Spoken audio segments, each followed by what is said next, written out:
Colonel Sarah Mitchell had served her country for 23 years.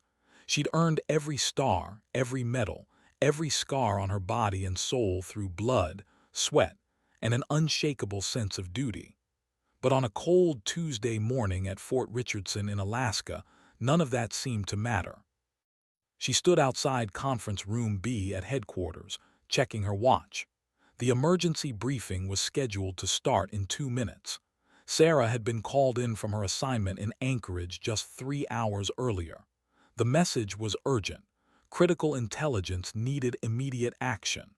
Her expertise in Arctic operations made her essential to whatever crisis had emerged. The hallway was quiet except for the hum of fluorescent lights overhead. Sarah straightened her uniform one last time and reached for the door handle. "Excuse me, ma'am." A young lieutenant stepped into her path. He couldn't have been more than 25, with a fresh haircut and shoes so polished she could see her reflection. "This is a classified briefing. I'm going to need to see your credentials." Sarah had expected this. New faces always checked. She pulled out her military ID and handed it to him without a word. The lieutenant studied it, then looked up at her with barely concealed surprise. "Colonel Mitchell." "That's right." "I'm sorry, ma'am, but there must be some mistake. This briefing is for senior command only." Sarah felt the familiar tightness in her chest. She'd felt it 100 times before. "Lieutenant, I was specifically ordered to attend this briefing. Check your roster." He disappeared inside. Through the small window in the door, Sarah could see a large conference table surrounded by men in uniform. 5 generals sat at the head of the table. She recognized 4 of them. The 5th was new, General Marcus Bradshaw, recently appointed to oversee Arctic defense operations. The lieutenant returned with a clipboard and an apologetic expression that didn't reach his eyes. "I'm sorry, Colonel.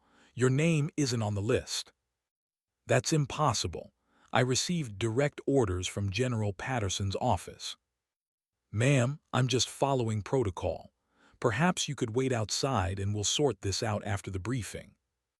Before Sarah could respond, the door opened wider. General Bradshaw stood in the doorway, his silver hair perfectly combed, his uniform without a single wrinkle. He looked at Sarah with the same expression people use when they find something unpleasant on the bottom of their shoe. "Is there a problem here?" "Sir, this is Colonel Mitchell," the lieutenant explained. "She says she was ordered to attend." Bradshaw's eyes moved over Sarah slowly, taking in every detail. She stood at attention, meeting his gaze without flinching. "Colonel Mitchell," he said, his voice dripping with condescension, "I'm sure you're very accomplished in your administrative duties, but this briefing involves active combat scenarios. It's really not appropriate for—" "Sir, I've commanded 3 Arctic reconnaissance units," Sarah interrupted.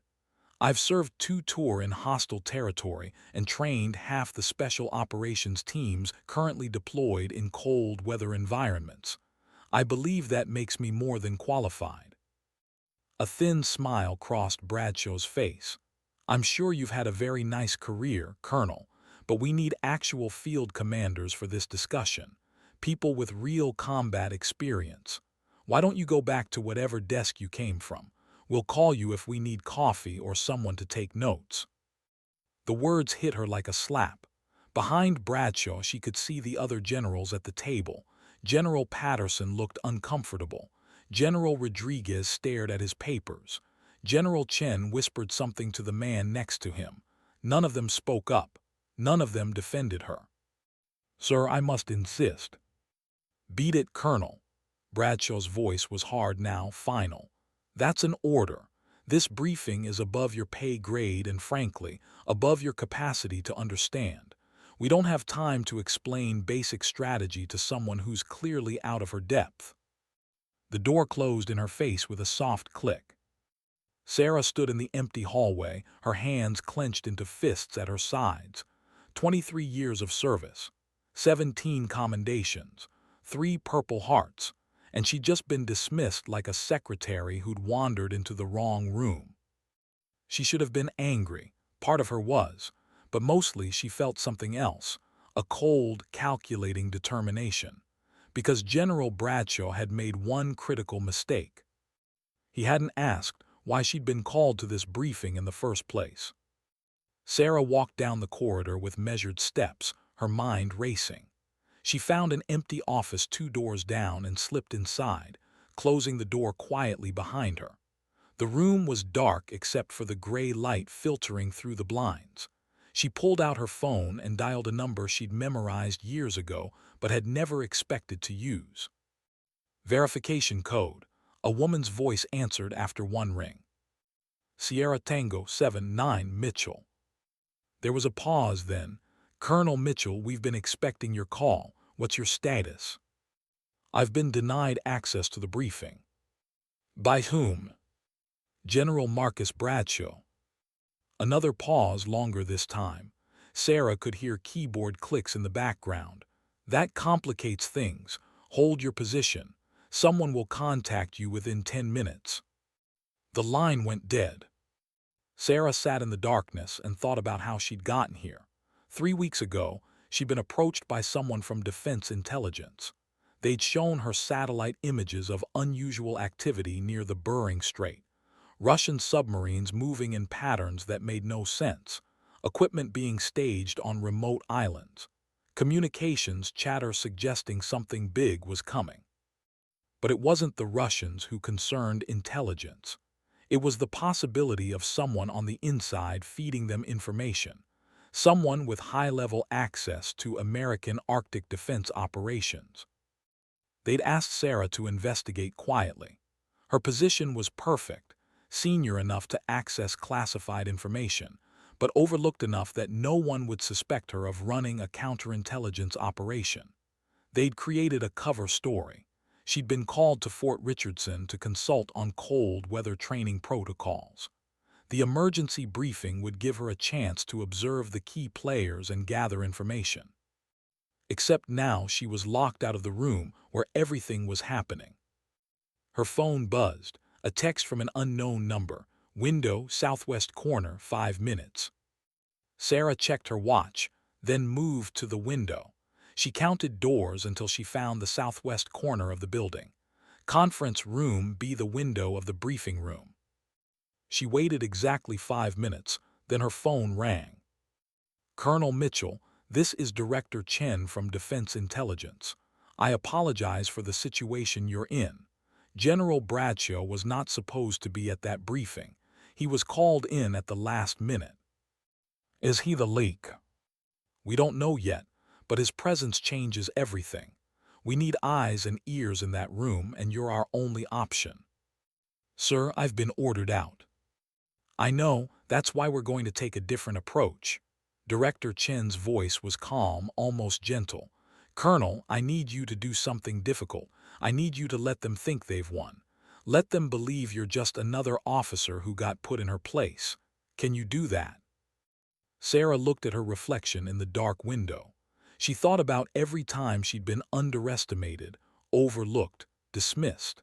Every time she'd had to prove herself twice as hard for half the recognition.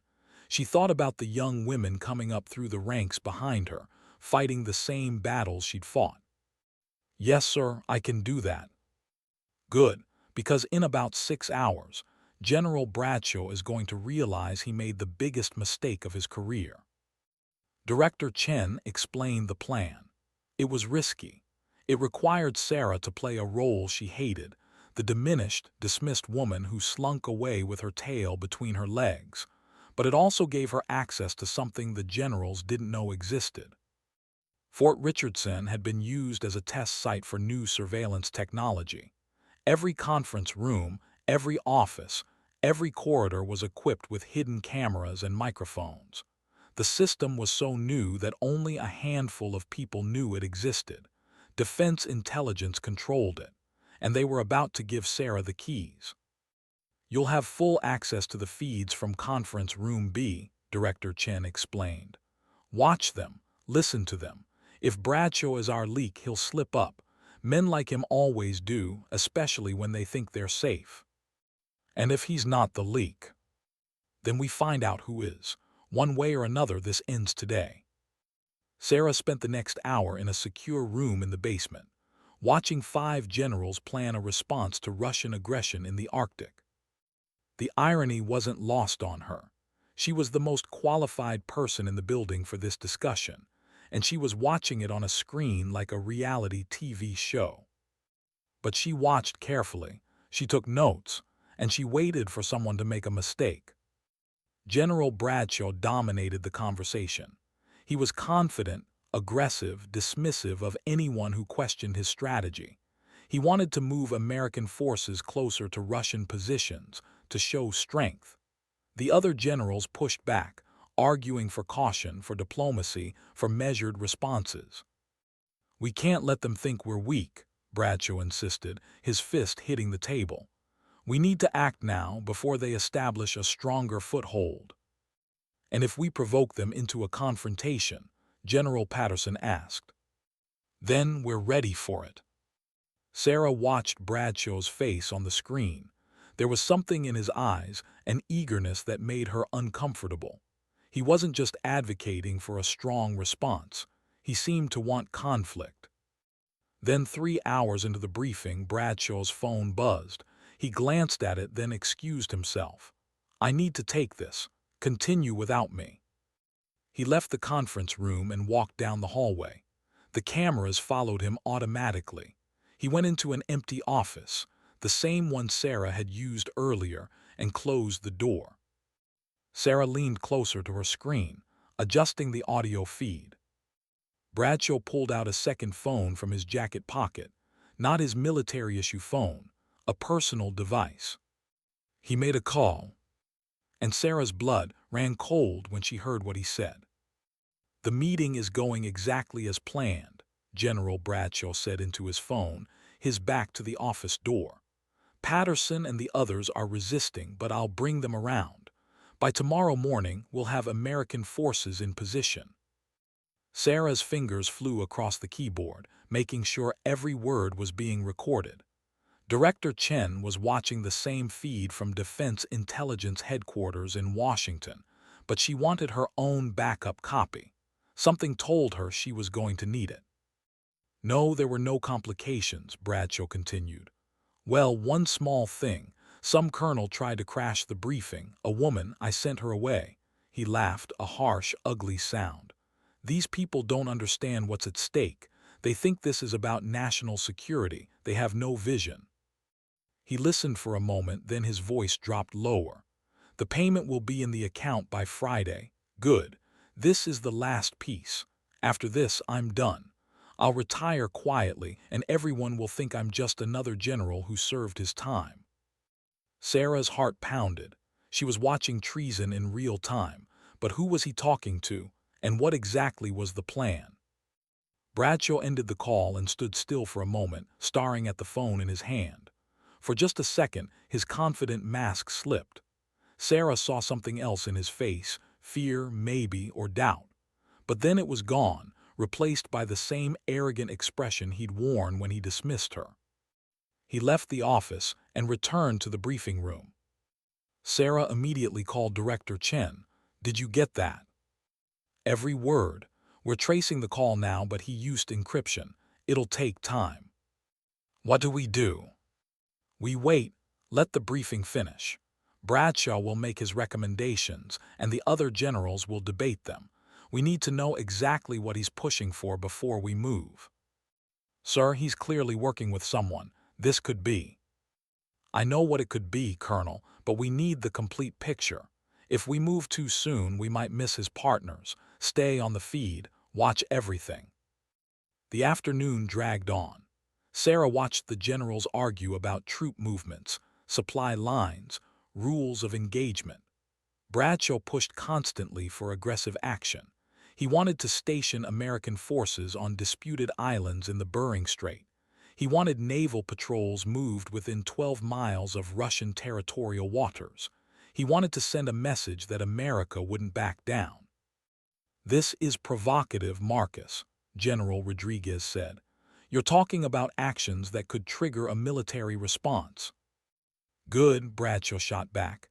"Let them respond. Let the world see what Russia really is." Let the world see us starting a war, you mean? General Chen said quietly. The room fell silent. Sarah could see the tension in every face on the screen. These were good men, experienced leaders who understood the weight of the decisions they were making, and Bradshaw was pushing them toward catastrophe. Finally, General Patterson spoke. I think we need to take a step back. These recommendations are too aggressive. We need more time to analyze the situation. We don't have time, Bradshaw insisted. Every hour we wait, Russia gets stronger. Then we'll brief the Secretary of Defense and let him decide. This is above our authority anyway. Bradshaw's jaw tightened, but he nodded. Fine. When do we brief the Secretary? Tomorrow morning, 800. Then I'll prepare my recommendations tonight. The briefing ended. The generals filed out of the room, their faces grave. Sarah watched Bradshaw linger behind, gathering his papers slowly. When he was alone, he pulled out his second phone again. Another call, encrypted, untraceable, but Sarah didn't need to trace it. She could see the panic in his eyes now. We have a problem, he said. They want to bring in the secretary. I can't push this through on my own. No, I can't wait. If they do a deeper analysis, they'll see the flaws in the intelligence. I don't care what you promised. I need that money now. I'm taking all the risk here. He listened, his face darkening. Don't threaten me. I have just as much on you as you have on me. Fine, but after tomorrow I'm out. Find someone else to do your dirty work. He ended the call and left the room, moving quickly now, his earlier confidence shattered.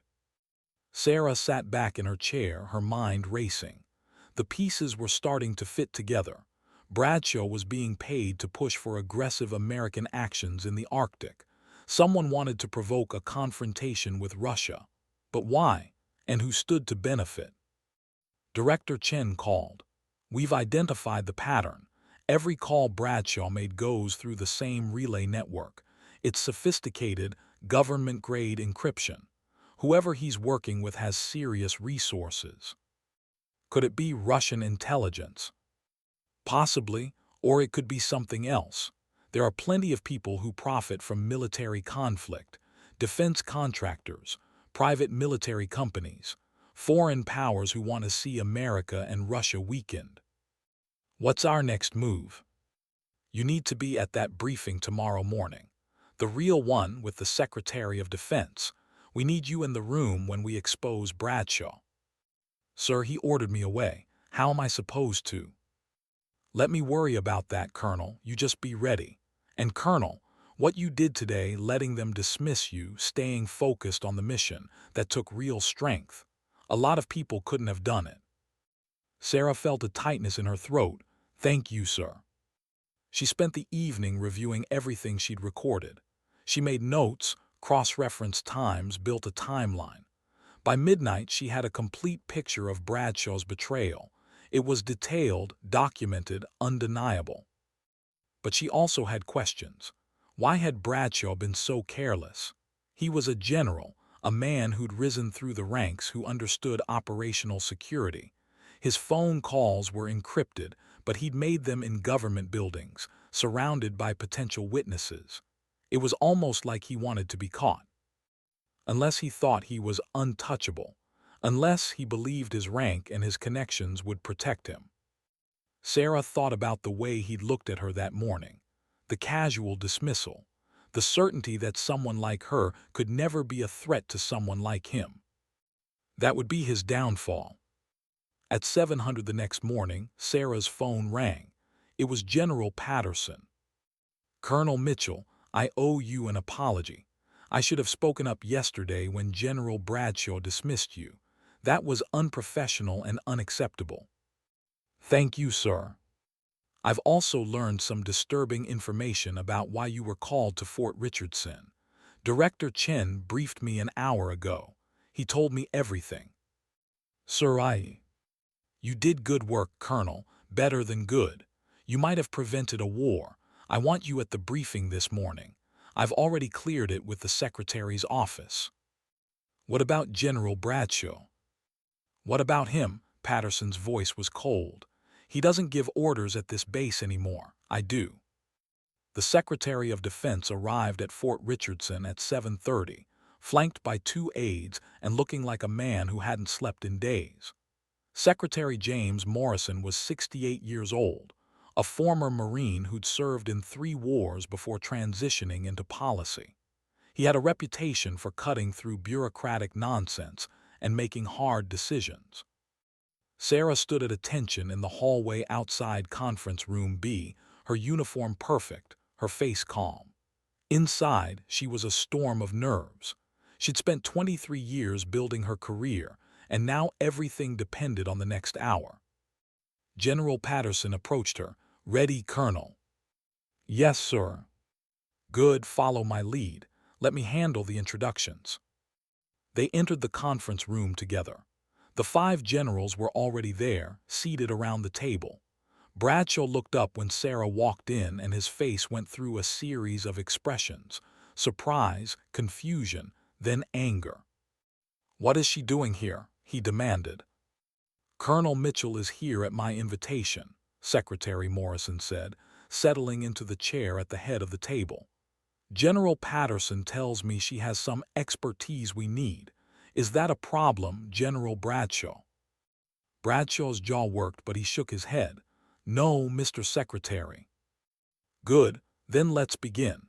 I understand you gentlemen have some recommendations regarding our Arctic defense posture.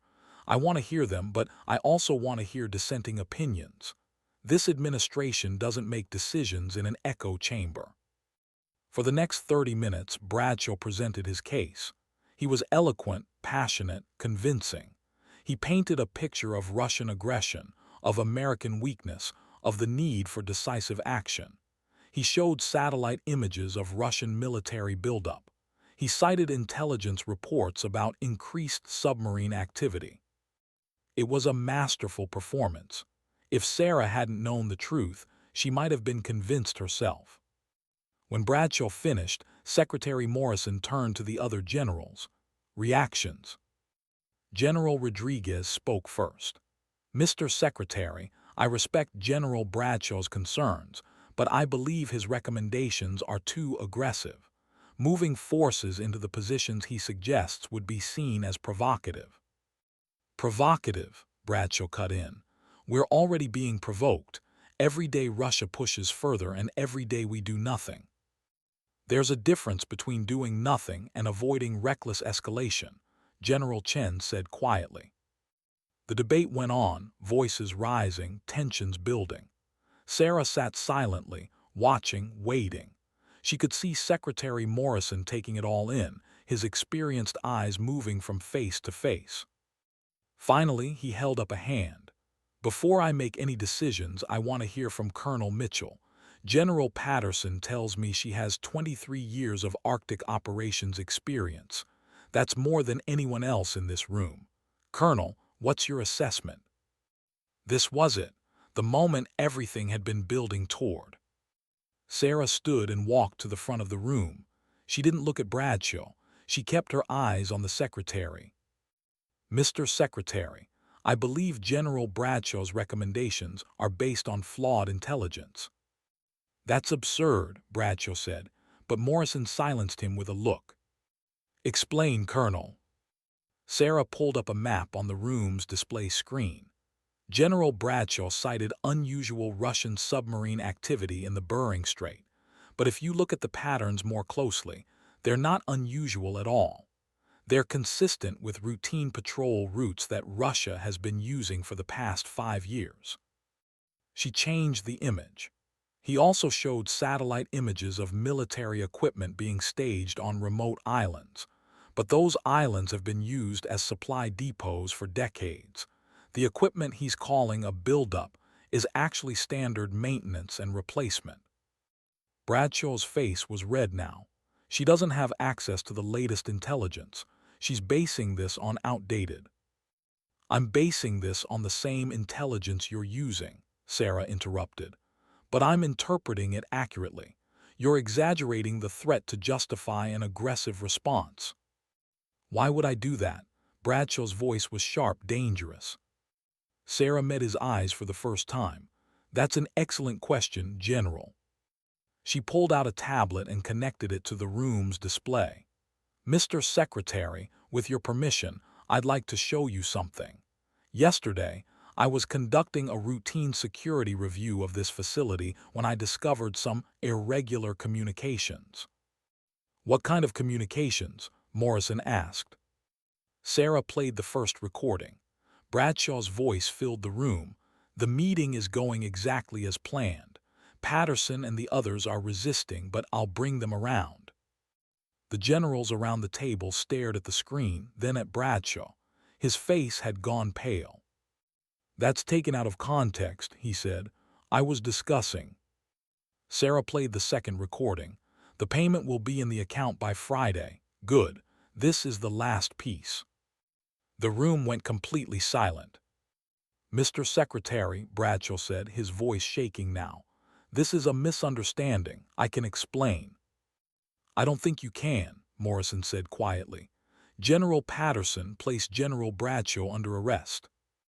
Yes, sir.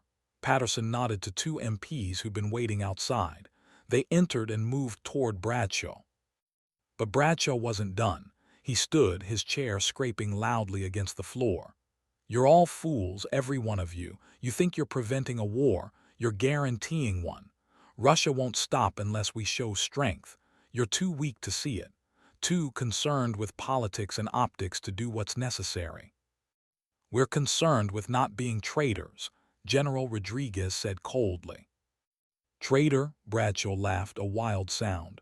I'm a patriot. I've served this country for 35 years. I've sacrificed everything. You've sold everything, Sarah said quietly. There's a difference. Bradshaw turned on her, fury blazing in his eyes. You're just a bitter woman who never got the recognition you thought you deserved. You saw a chance to take down someone above you and you took it. Don't pretend this is about duty. Sarah walked toward him slowly. When she was close enough that only he could hear, she said, You dismissed me because you thought I was no threat, because you looked at me and saw someone you could brush aside. That was your mistake, General, not mine. Then louder so everyone could hear. And for the record, I didn't do this for recognition. I did it because it was right. The MPs took Bradshaw by the arms. As they led him toward the door, he turned back one last time. This won't end with me. You have no idea what you're dealing with. No idea who's really pulling the strings. The sun was setting over Fort Richardson when Sarah finally left the headquarters building. It had been 16 hours since she'd watched General Bradshaw being led away in handcuffs. 16 hours of debriefings, statements, reports, and phone calls with defense intelligence. She was exhausted, but she was also something else, vindicated. Secretary Morrison had stayed for most of the day, personally overseeing the initial investigation. Defense intelligence had traced Bradshaw's encrypted calls to a shell company in Cyprus, which had connections to 3 different defense contractors.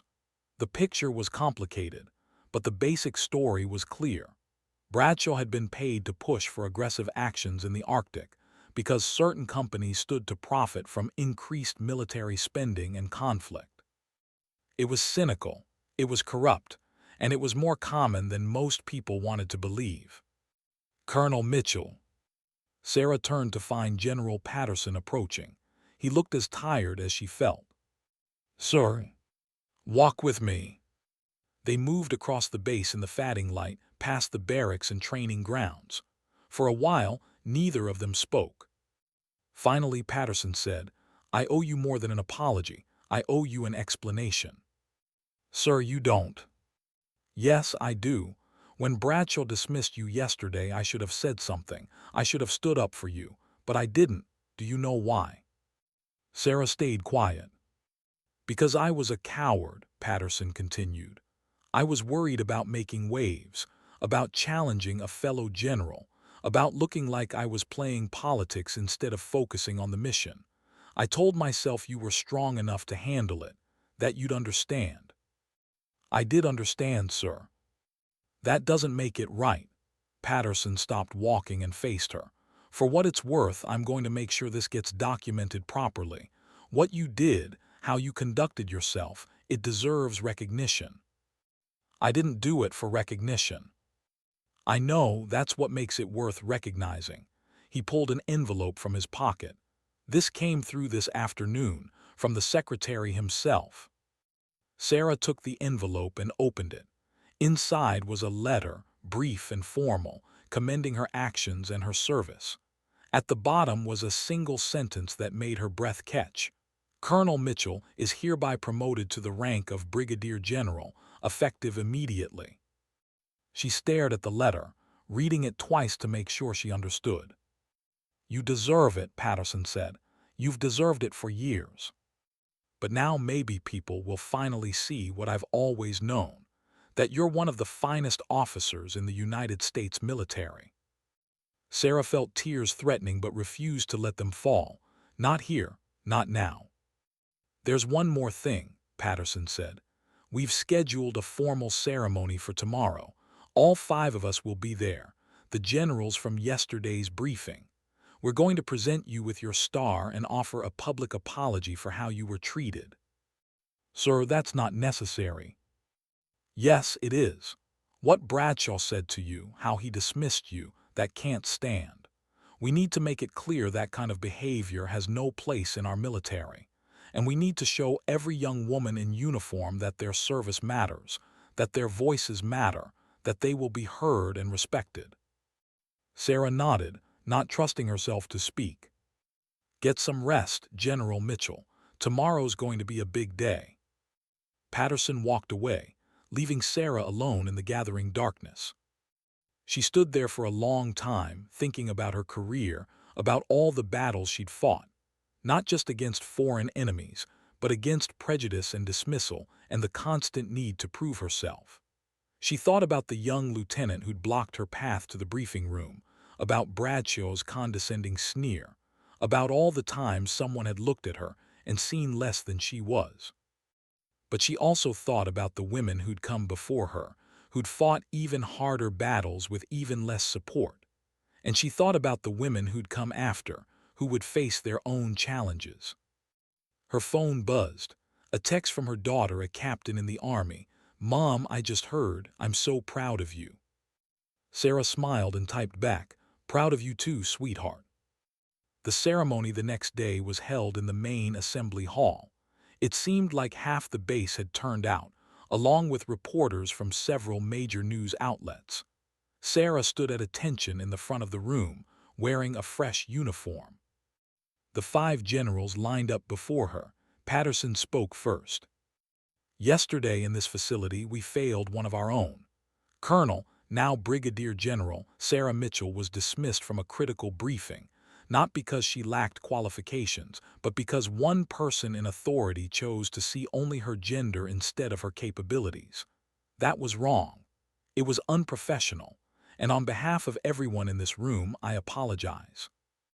One by one, the other generals echoed his words, even the ones who hadn't spoken up at the time, even the ones who'd looked away. When they finished, Secretary Morrison stepped forward. He carried a small box containing a single star, the rank insignia of a brigadier general. General Mitchell, he said, his voice carrying through the hall, your actions over the past 2 days may have prevented an international catastrophe. You showed exceptional skill, discretion, and courage. But more than that, you showed us what true service looks like. It's not about ego or pride or being right. It's about doing what's necessary, even when it's hard, even when it's thankless, even when no one's watching. He pinned the star to her uniform, then stepped back and saluted. The entire room followed suit. Sarah returned the salute, her back straight, her eyes clear. She thought about all the roads that had led her here, all the obstacles she'd overcome, all the doubts she'd pushed through. And she thought about Bradshaw's words, beat it. He'd meant to dismiss her, to make her feel small. Instead, he'd given her the motivation to take him down. Later, after the ceremony ended and the crowds dispersed, Sarah found a quiet spot outside the hall. She pulled out her phone and called her father.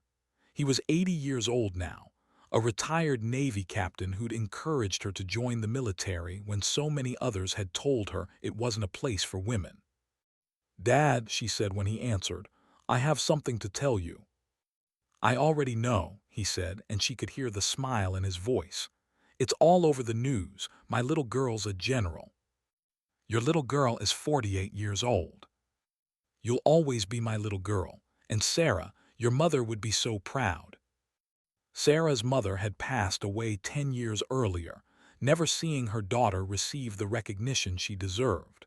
But Sarah liked to think she'd known, somehow, that she'd understood what her daughter was capable of, even when the rest of the world couldn't see it. "Thanks, Dad." "No, thank you. Thank you for never giving up. Thank you for showing them what you're made of." After they hung up, Sarah stood in the cold Alaskan air and watched the sun set. Tomorrow she'd start her new duties, face new challenges, navigate the complications of being a general in a military that was slowly, painfully learning to see women as equals. But tonight, just for tonight, she let herself feel something she rarely allowed: satisfaction. She'd been dismissed, mocked, underestimated. They'd told her to beat it, to go back to her desk, to accept her place. Instead, she'd earned 5 generals' apologies and exposed a traitor. Not bad for someone who supposedly couldn't understand basic strategy. Sarah smiled to herself and headed back to her quarters. She had work to do. She always had work to do.